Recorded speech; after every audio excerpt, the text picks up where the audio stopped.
But so my favorite team is the Islanders in hockey. I played hockey. I love hockey. The Sutter brothers, 6 of them made the NHL. 6 of them. They had 7 brothers. One didn't make it. Poor guy. Sounds like the guys that faced that Carl Newman movie. Yeah. Slapshot. No, Yes. those guys were real. The Hanson brothers were real players. Were they? They were minor league players. Yep. Well, I don't think they were brothers, but they made them brothers in the movie. well, But they might have been. I'm not positive about that. They actually might have been brothers. They definitely were players, though. That is a classic movie.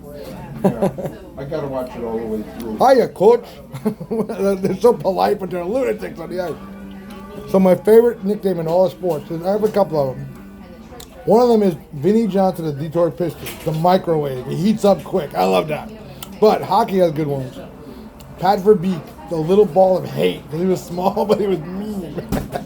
The Rat Lynchman looked like. That's a good one. Kenny the Rat Lynchman. Yeah. I'm an Islander fan, so I don't like any Flyers, of course. What team did Dave Schultz play The for? Flyers, the big bad Flyers, the big bad Broad Street Bullies. He was getting yelled at by the guys in the stands Oh, yeah. in Buffalo. And He looked up and said, he tapped his thumb down on his teeth. Said, these are all mine. He still had his By the way, he was one guy. There was pretty much one guy he wouldn't mess with, and that's Clark Gillies of the Islanders, who was a Hall of Famer, Hall of Fame tough guy. He was a badass fighter, but he was also a great scorer. He made the Hall of Fame. Well, like the only tough guy to make the Hall of Fame with skill is Clark Gillies. Jim Canfield was pretty tough. Yeah, I remember him. And I think he was good. Back in the 70s, they had bench clearing brawls all the time. They would just clear the benches. Yeah, exactly. I was watching a game, you might have heard of this one, the Bruins, when Mike Milbury went into the Madison Square Garden stands and beat a guy with his own shoe. Look it up on YouTube. It was December 24th, 1980, Bruins versus Rangers. I was watching it live, and he went into the stands. And what was the man's name? Mike Milbury of the Boston Bruins. Okay. He beat a fan with his own shoe. He ripped his shoe off and tried to beat him. That's excellent. It's a great video. I was watching it live going, I love hockey.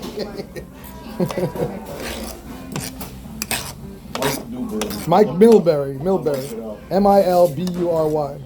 But I'm saying, just look up Bruins going to the stands at Madison Square Garden. You'll find it. It's amazing. What's the name of your channel? I'll show you. I'll just tell you. I have 2 parrots that my brother, I used to send stuff to the family, and my brother said, make sure you put this on YouTube. So I did, and it's getting views. So, Belligerent Frankie and Frenetic Marley, 2 parrots. So a lot of it, I have more than just that. I have sports, but they have a lot of stuff for the parrots. So the one I call him a little ball of hate because he's really small, but he bites feet and stuff. He's all grumpy and belligerent, so. And the other one just flies around a lot. So. Interesting birds. So I've gotten a bunch of views. I got like 33,000 views in the last month and a half. So I'm doing pretty good. You make money off it? I'm about to. When I get monetized, after a certain number of views, and if I do, I'm going to give money to St. Jude. I love St. Jude. I love that organization. You know, they don't pay. He's my personal saint. Well, he should be. He's but that hospital is a great thing. They don't charge the families anything. I like the fact that he's the saint of hopeless causes. Yeah, That's why exactly.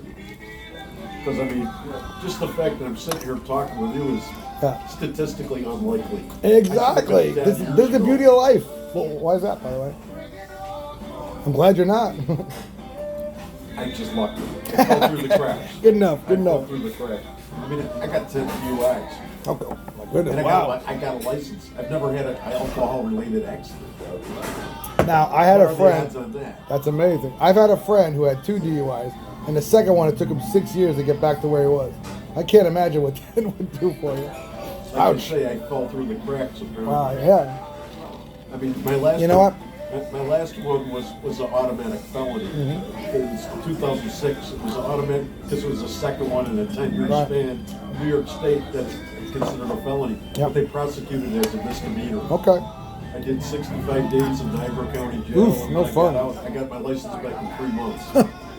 So I had a moment, my high school graduation night, we had a block party nearby, and I was hammered.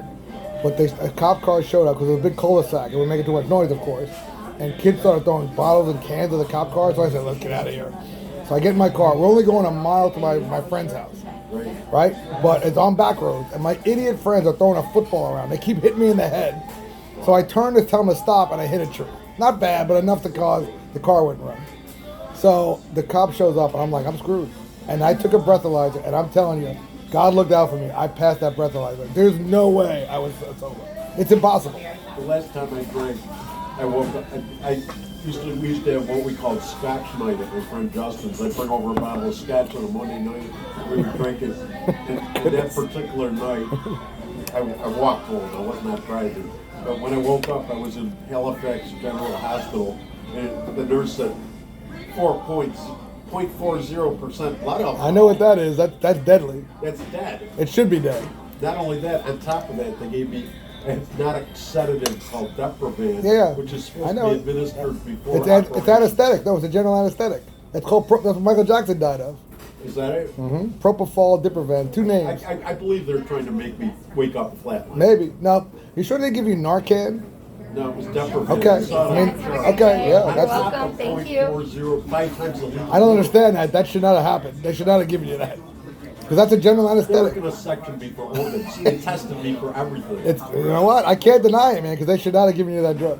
There's no way they should have given you that. Dr. Bigley, someday I'll run into him and say, oh, did you ever work in intensive care at Yeah. Halifax General? The guy said, yes, I'll break his face. So I got a great ER story. By the way, yes, you should. I got a great ER story, right? So I worked in Dr. Phillips Hospital in Orlando, right near the theme parks, all right? It's surrounded by the theme parks. Right. And at, on certain weekends, we get a lot of drunks and stuff. And we have a lot of tourists from overseas. So I'll never forget, as long as I live, big black guy, looks like a linebacker. He's like 260 pounds, monstrous. We don't have the numbers yet. We just know he's drunk. We get the numbers. We're waiting for it. He had to be restrained because he was hurting himself. He was banging his head against the wall and everything. So we restrained him. Now, it was so busy that night that I had what's called a hallway patient. He's just at a stretcher in the hallway. He's an Irish tourist from Ireland. Small, is like this tall, right? About 140 pounds, soaking wet. Right. He's also drinking, but he's calm as can be. He gets up to go to the bathroom. He's like, can I get up? He's all polite. Anyway, the numbers come back about a half hour later. The black guy is 150, right? Okay, the lightweight. 475 for the Irish guy.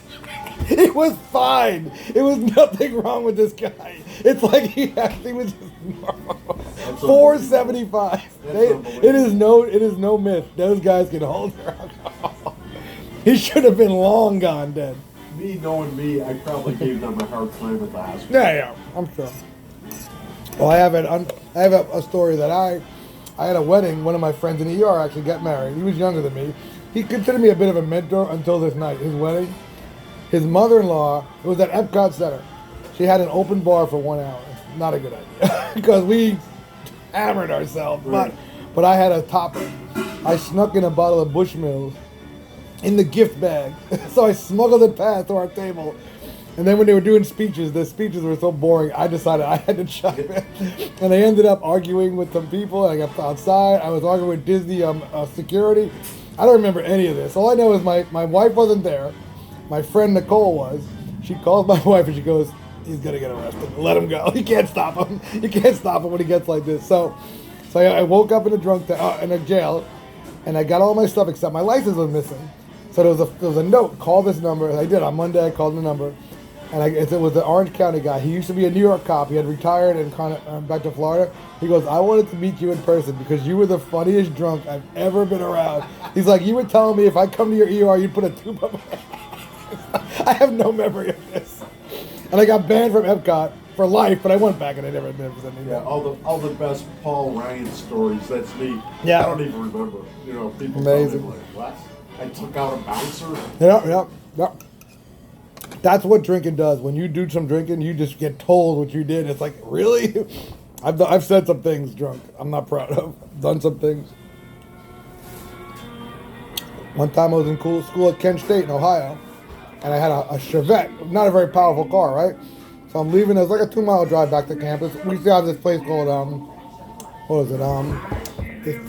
some kind of train station bar.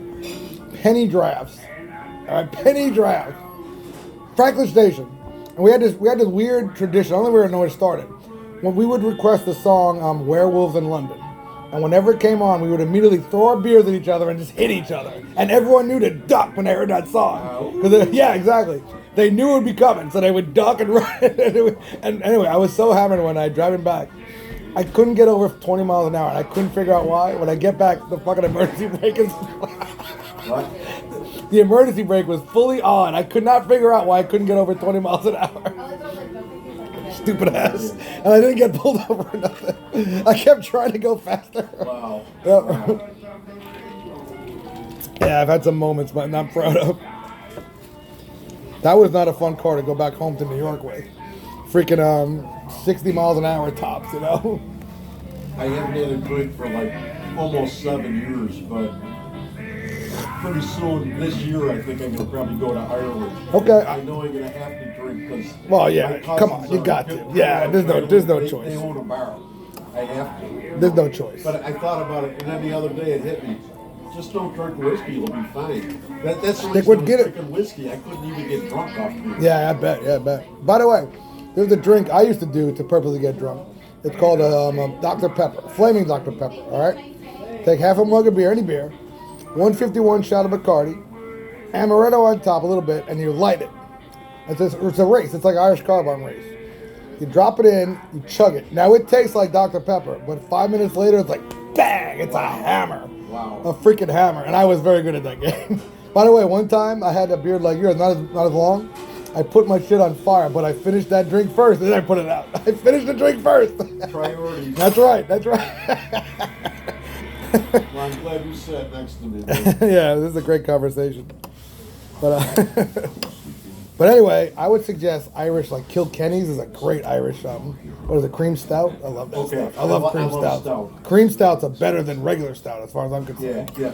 Kilkenny. Kilkenny's is a great, Okay. but I'm sure in Ireland they have their own, that's stuff you can get in America. I'm sure in Ireland they have other Well, stuff. even the Guinness is good. Yeah, exactly. You're right. I love Guinness. You know, I love it myself. I worked at a restaurant when I was young called the Good Steer on Long Island, and I'm half Italian. Believe it or not, my dad's from the Cayman Islands with either Irish or Scottish descent. McLaughlin, we're not sure the spelling, which means we're not sure. But anyway, my friend Weber is full Irish. We call him period head because he's orange. Everything's orange on him. And he married an orange woman, they had orange kids, anything. So anyway, we went to this bar called Jack McCarthy's, which is right down the road. And we would go there all the time. And I decided I wanted to be cool. I was 16, but I stole my brother's ID. And I wanted to be cool, so I forced myself to drink Guinness. And I hated it. But after the fourth one, I've loved it, and I loved it ever since. It's like mother's milk. Yep, exactly. I kept drinking until I liked it. I don't think you could ever die if you just drank Guinness. You're right. And here's the thing. You ever go to the places around here? They're called Miller's Ale House, those restaurants? I think I've heard of it. Okay. I do this every time I go to mess with them. I say, I want a black and tan, which of course is half Guinness and half Bass Ale, which Right. is the most famous ale in the world. Right. They don't have it. The Ale House doesn't have it. I'm like, why don't you have the most popular ale on earth? It does seem like an old. You're the Ale House, not the beer house, the Ale House. my bar is the Tirna right at the. Okay. A block from this. Do you live around here? It's international. It's about. 1 Okay, block. I live in Orlando, so I live Clodagh Cottage. Everybody thinks it's closed because they don't open till 3 in Oh, the yeah. afternoon. So I worked nights my whole career. So I used to go out at 7 a.m. to go drinking. There's a few bars like Wally's in Orlando. I just saw a documentary about day drinkers in New York. Oh, yeah. Yeah, Wally's is famous in Orlando. It has naked lady wallpaper with brown.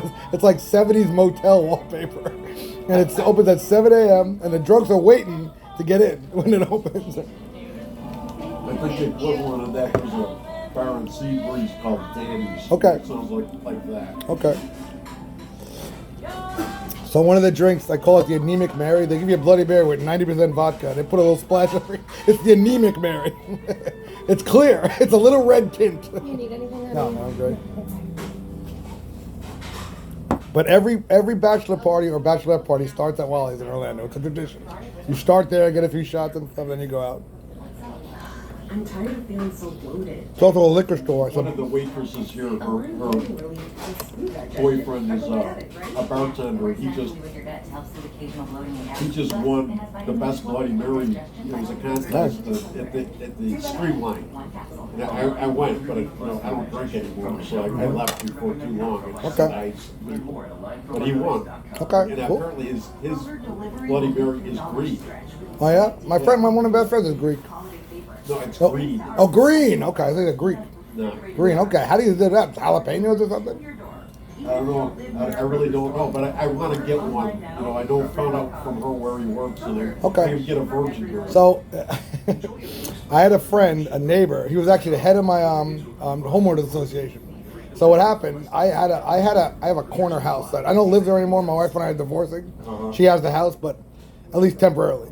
But I put a shed up in the corner where, because no one can see it but me, and it was against the rules. But he was over for a New Year's Eve football game, or New Year's Day football game, and he walked in the yard. He goes, "I'm gonna assume you put that up before I was president." I'm like, "Oh yeah." So he's cool about it. He brought a Bloody Mary kit. He made a Bloody Mary. It had bacon, bacon hanging over the top. Oh, yeah, It was like a full a meal. meal in It was itself. crazy. I'll show you a picture before I leave. It's so funny. So what's the Italian name? Napolitano. Napolitan. My grandfather is from Naples. He came on a boat. So, yeah, my dad's McLaughlin. Now, here's this interesting story of my father, right? So when he was 3 years old when his father died, he was a captain, supplies for the British, but the U-boat sunk him. So McLaughlin died. Grandma had to get some work, so she went to Jamaica. Just the island, not Queens. The island. So Right. she dragged my dad along. She met a Jewish guy named Kalish, which is my name now, doing training for the jungle. He went to Burma as a soldier okay. with Merrill's Marauders. You might have heard of him. Never mess with the jungle warfare. You ever hear of Merrill's Marauders? Yes. He was with Merrill's Marauders, all right, Wow. in Burma. Wow. So he's a great man, and he came back with all his nails were screwed up. Apparently, they were lifting a donkey that dropped on him, all kinds of stuff. And he ended up in the CIA. He was a great man, and he had the booming voice. And to this day, I love to be called by my last name because my grandmother would yell. She was a tough woman, right? She would yell at him, "Kayla, shut up!" And it would just crack me up every time. So, anyway, so they had 3 more children. They moved to Brooklyn. They had 3 more children, and they raised them Jewish, but they kept my dad Lutheran. They wanted him to have his identity. So my family, I was raised Catholic. So it was very confusing. I'd be wearing a Yamaha. I'm like, why am I wearing Yamahas, you know? Whatever you call those things. Yeah. Yeah. You know the movie actor Oliver Reed? Yeah. He was a notable Yeah. barroom brawler, pub brawler, whatever you want to call him. But according to him, he said, I can get in 4 fights a night in Ireland. He said, I can get in 11 fights a night in Scotland, which makes me want to go to Scotland. Yeah, I want to go to both. But yeah, I want to do a whole tour of the Yeah. UK. Yeah. But you ever hear of Joseph Cotton, who's a famous actor, but Yes. my grandfather's cousin? They look alike. Wow. If I showed you a picture, they look alike. Yeah. Great actor. I've seen a few movies. He was. He was really a good actor. So my grandfather, Grandpa Jack. See, I've been pretty obnoxious my whole life, but I'm not related to the man. But you would think I was. So at the time, I was engaged to this woman named Kim, who's a nice. By the way, Kimberly Pinto Photography, Mount Sinai, Long Island. She's a great woman. Anyway, but I broke up with her. But before I did, I was going to meet him, and the first thing she walks in, he goes, "Oh, tie that one to the bedpost." She's all shy. She's like, "Oh my God." She's 22 years old. Tie that one to the bedpost. That's the first thing he says to her in meeting her. Guy was awesome. I would spend a month or two every summer. My parents would send me there. They lived in Florida. I lived in New York. I would come to Orlando where they live, stay with Grandma and Grandpa, and my dad's younger sisters both lived there too, Aunt Connie and Gail. Anyway, and Aunt Gail had a penchant for walking around naked, which was not easy to deal with as a teenager. Having your aunt who looks good, she was a dancer, so she was a good-looking woman. And she would walk around with robes open, and she'd sleep naked. I'd walk by the room, like not looking, but looking, you know? Anyway.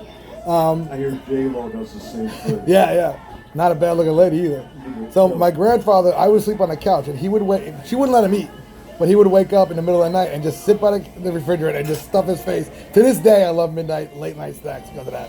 I love watching him do that. Grandpa Jack, man, he's a great man.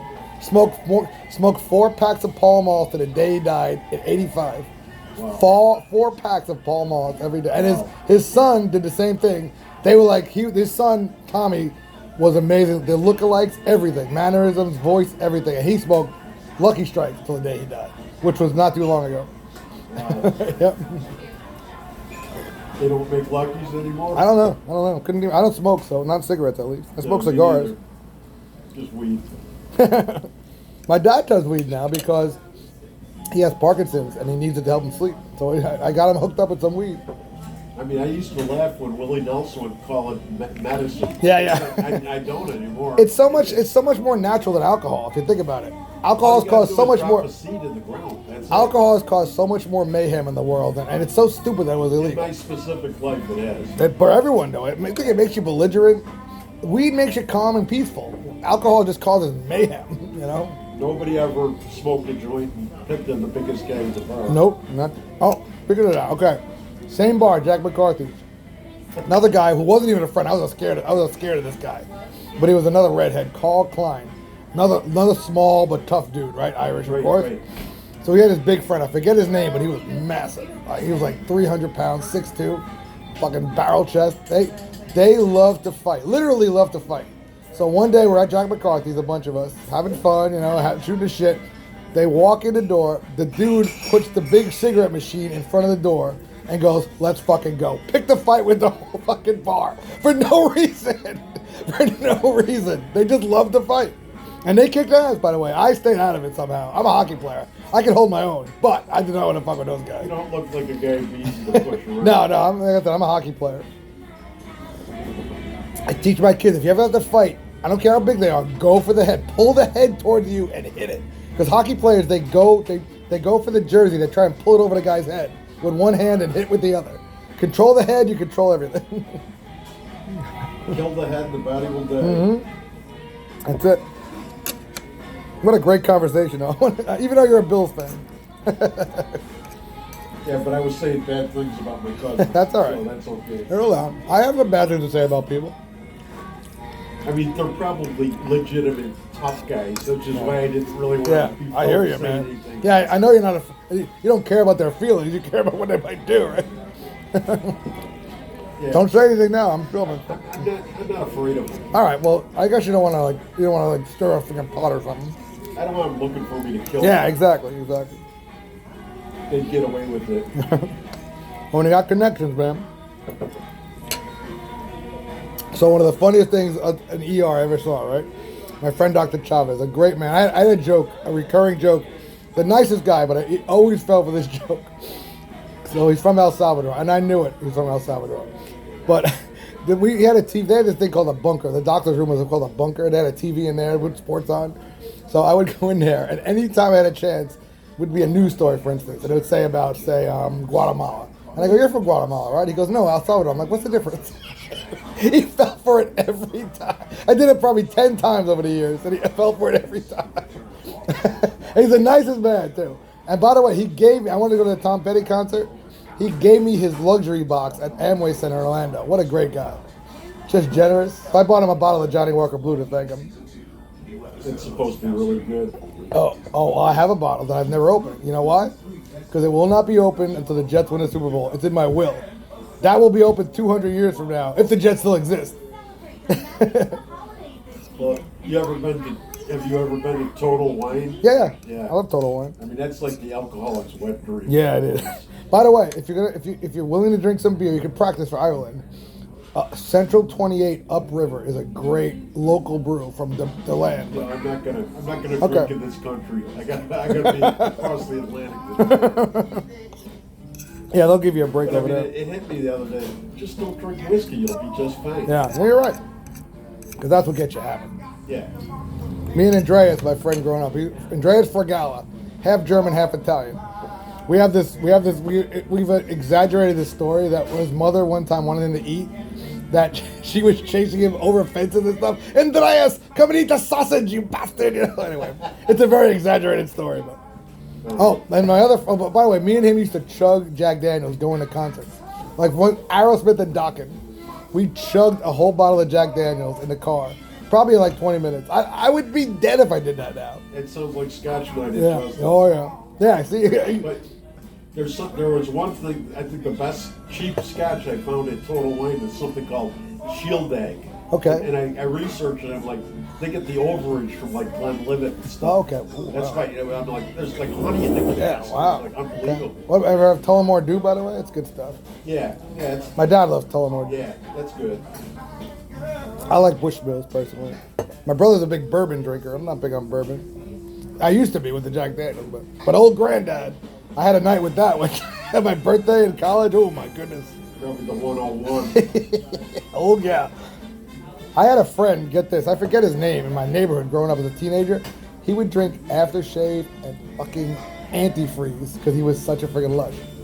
It's okay to go, please. Antifreeze will kill you. And by the way, it kills dogs. If you have a dogs like it has a sweet taste to it, dogs will drink it up and die. So you cannot leave antifreeze around. Oh yeah. Yeah. He would drink a little bit of it. He was a crazy dude. And it was great. People killing people by putting it in their drink. So going back to my friend Taverna. So he had a father, a cop. Taverna became a cop and an Air Force soldier in Afghanistan. Great guy. His father's name, get this, Central Casting, Ignacio, police captain. I mean, this guy was Central Casting. A big, burly, had a big Italian nose. Ignacio Nat, we call him Nat. Nat Taverna, the captain. And I have an exaggerated story about Rob. I was there one night, and his father loved to call you an asshole. What are you, an asshole, right? And Rob was always like defiant. And one night, Rob will deny this, but I'm telling you, I was there. He goes, "You're a big man. Why don't you arrest me, cop? Why don't you arrest me?" Rob gets so mad when I tell that story, but that was the tone of voice he had. Like, I wanted to hit him, my own friend.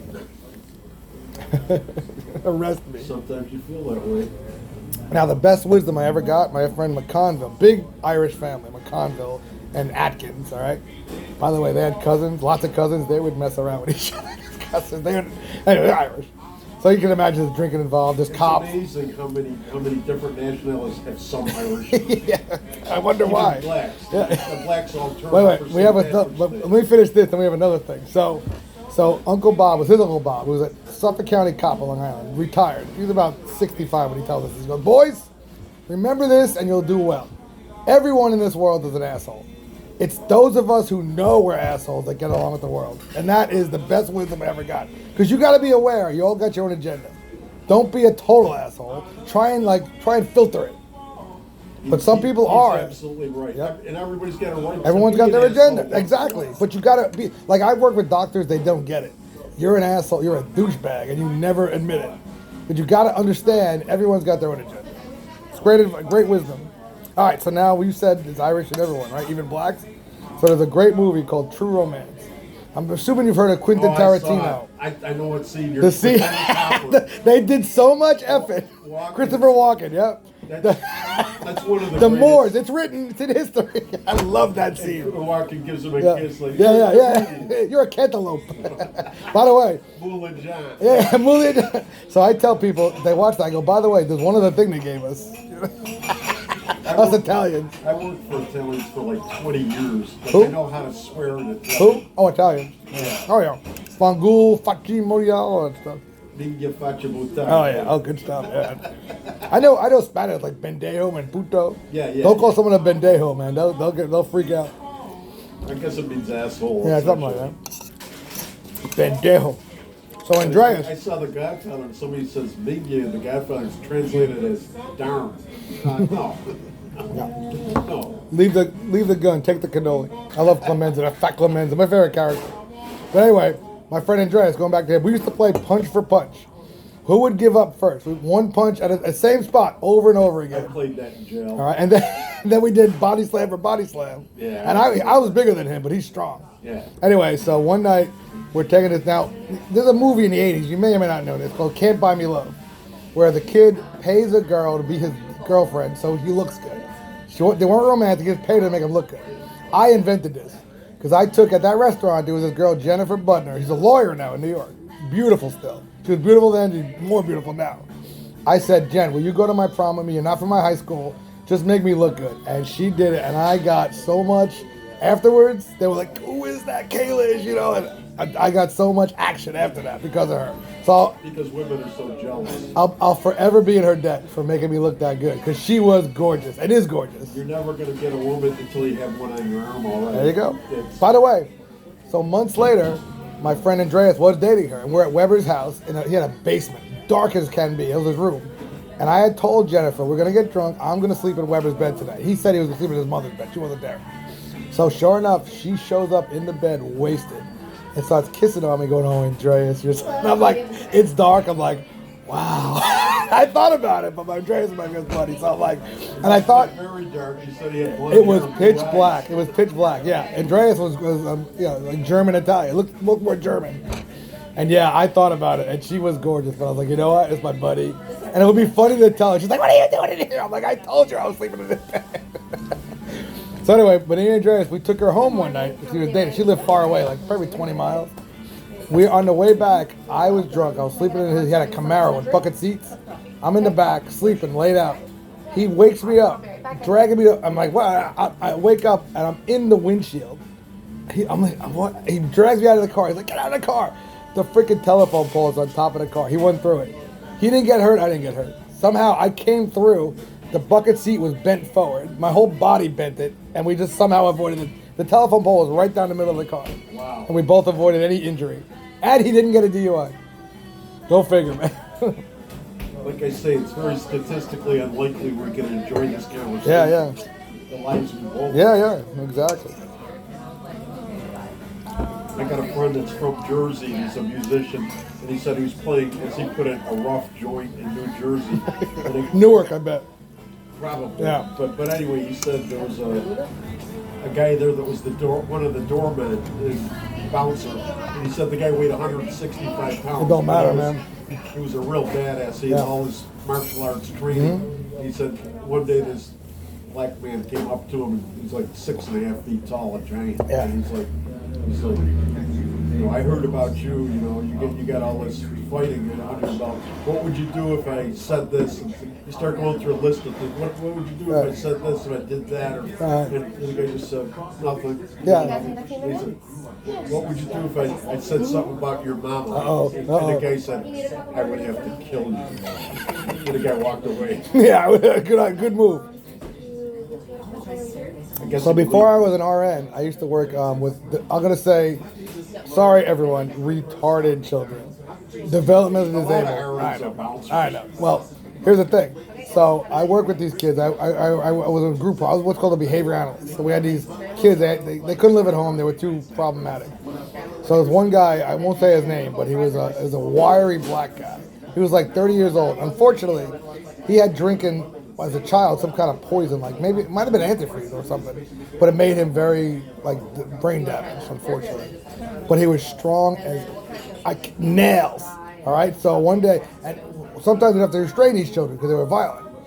And what he would do, if you were restraining him, he would jump on your back, and we'd have to he would take 6 people. He was so strong, he had wire strength. Right. It was the strongest person. He was 130 pounds. He was the strongest person I've ever met. That's all boosted anyways. Yeah, exactly. Yep, it's just wire. He was made of wire. Buddy Murphy, when he enlisted, weighed 113 Look at that. Yeah. And World War II, man. He killed like 120. I'm a bit of a World War II buff. I mean, I love Patton. Patton is my hero. Yeah. He saved so many lives with his aggression. By the way, Patton said the army's in place. He respected the German soldiers, not the Nazis, but the German rank and file. Right. He said, we could use them. Let's take out the Soviet Union right now because they're going to be a problem for generations. He was right. And they killed him for it. The way he died, the truck swerved across 3 lanes and hit. That's bullshit. He got killed. Same as Pat told me. Yeah, exactly. They definitely killed him. Yeah, for a great story, yeah. That's a great man. To give up that career, to sacrifice, I love that. I agree completely. Yeah, great man. Because he had a lot of money on the table, he left. And he went to serve his country. Rumsfeld had him killed, I'm sure. You know it, man. Old Rummy. To me, that's the worst thing about anything, is that can you imagine killing, not on purpose, like if you accidentally kill your own buddies? How do you live with that? It's got to be so painful. Wild Bill Hickok did that one time. I think he was in Abilene, and the cowpoke came into the town, and he was in a bar, and he went out to deal with it. He told his friend to stay in the bar. And at one point, the guy ran out of the bar, and he saw in his peripheral vision that he shot his friend. And he got so angry that he killed his friend after that. He personally kicked every drunk cowpoke out of Abilene. They were moving fast enough, he kicked them in the butt. Hickok was legitimately super tough. I'm not a big Western what do you call it, buff, but movies. You ever see Unforgiven with Clint Eastwood? Which one? Unforgiven. Oh yeah. Now, what I love about that movie is that he is actually showing you two parts: his real life and his movie life. He's showing you, I had this glamorous, job as a cowboy, and it made it all look great and sexy. And he goes, "This is the aftermath. It's not heroic, and you're actually a bad human being, and you hate yourself." And that movie was all about that. They did such a good job. It was a great movie. Yeah, oh my God, Morgan Freeman was perfect. Everything about that movie was perfect. And then his real life, here's the thing I love about Clint Eastwood. He never tries to look younger. He just plays whatever age he is. I love that about it. Other guys try to look younger. Harrison Ford, I just saw Indiana Jones. They had him playing his younger self in the movie. The one that just came out. He was playing a 40-year-old Indiana Jones. They had him all, doctored up. Yeah, Clint Eastwood never does that.